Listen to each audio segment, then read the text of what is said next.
तालिबानी लड़ाकों की बेरहमी से की गई बमबारी ने पाकिस्तान सेना की पोल खोल दी है।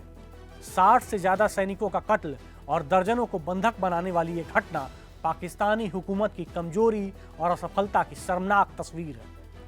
इससे साफ हो गया है कि पाकिस्तान का सुरक्षा तंत्र पूरी तरह बेवकूफ बना हुआ है और उसकी सेना आतंकवादियों के सामने बेबस नजर आती है।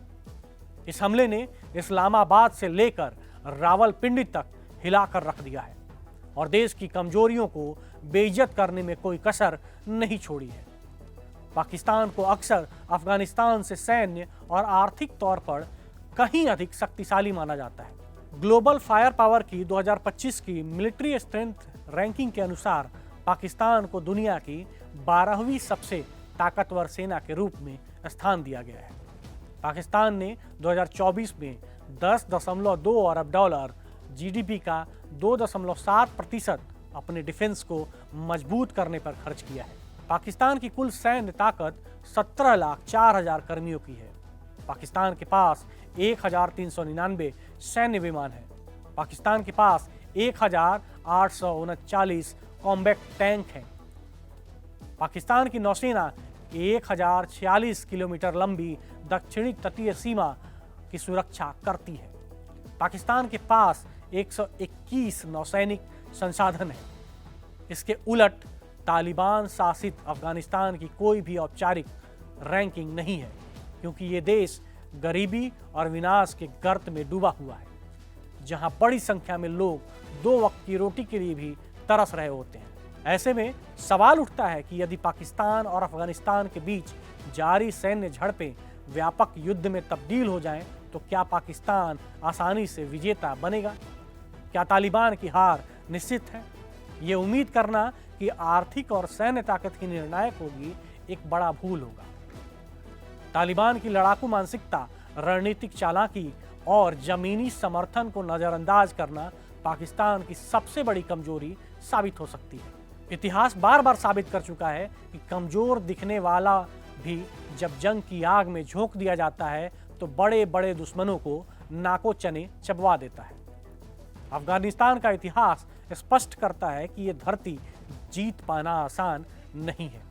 सोवियत संघ और अमेरिका जैसे महाशक्तियां यहां फंसकर टूट कर गईं।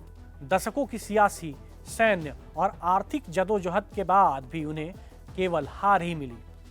आज उसी जमीन पर जो सरकार बैठी है वो तालिबान है, वही ताकत जिसने भरी दुनिया को घुटने टिका दिए। ऐसे में पाकिस्तान को यह समझना होगा कि तालिबान को छोटा आंकना घातक भूल होगी। सामरिक और आर्थिक ऊंचाइयां मायने रखती हैं, मगर इस इलाके की जमीन, जुझारूपन और मानसिकता को नजरअंदाज करना किसी के भी ताकत के लिए महंगा पड़ सकता है। पाक को अगर तालिबान को परास्त करना है तो ये युद्ध आसान नहीं होगा। ये लंबी, खतरनाक और अनिश्चित लड़ाई साबित हो सकती है। तालिबान को भले ही एक गैर पारंपरिक लड़ाकू बल कहा जाता हो, बिना ट्रेनिंग, बिना अत्याधुनिक हथियारों और बिना किसी हवाई सुरक्षा के, लेकिन इसके बावजूद पाकिस्तान उन्हें परास्त कर सके, इसकी संभावना कमजोर दिखती है। वजह साफ है, पाकिस्तान खुद इस वक्त अपनी आंतरिक अस्थिरता की आग में झुलस रहा है।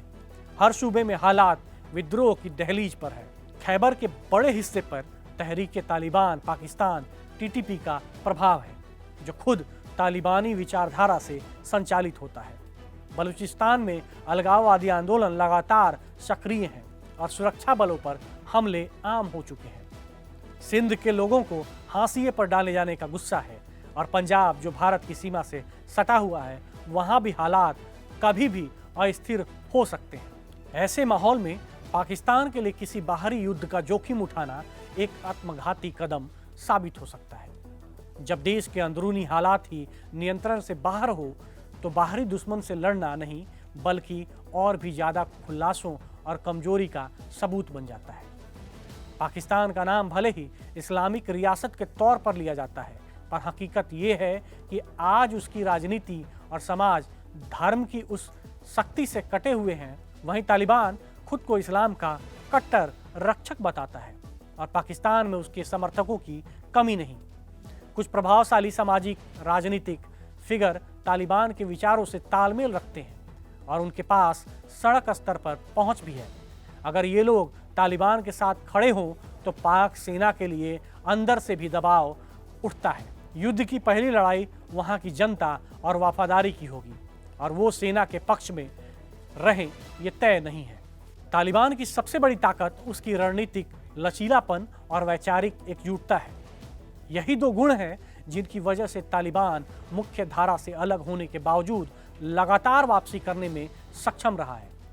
2 दशकों पहले भले ही सैन्य रूप से उसे पराजित किया गया हो, लेकिन उसने लंबे समय तक विद्रोह जारी रखा और आखिरकार अफगानिस्तान पर पुनः नियंत्रण हासिल कर लिया। तालिबान कोई स्थिर या टूटने वाली मिलिट्री यूनिट नहीं है, बल्कि एक लचीला, बहुकेंद्रित नेटवर्क है जो बदलती परिस्थितियों के अनुसार खुद को अनुकूलित कर सकता है। इसकी ऑपरेशनल इकाइयों को एक हद तक स्वायत्तता दी गई है, जिससे उन्हें समाप्त करना बेहद कठिन होता है।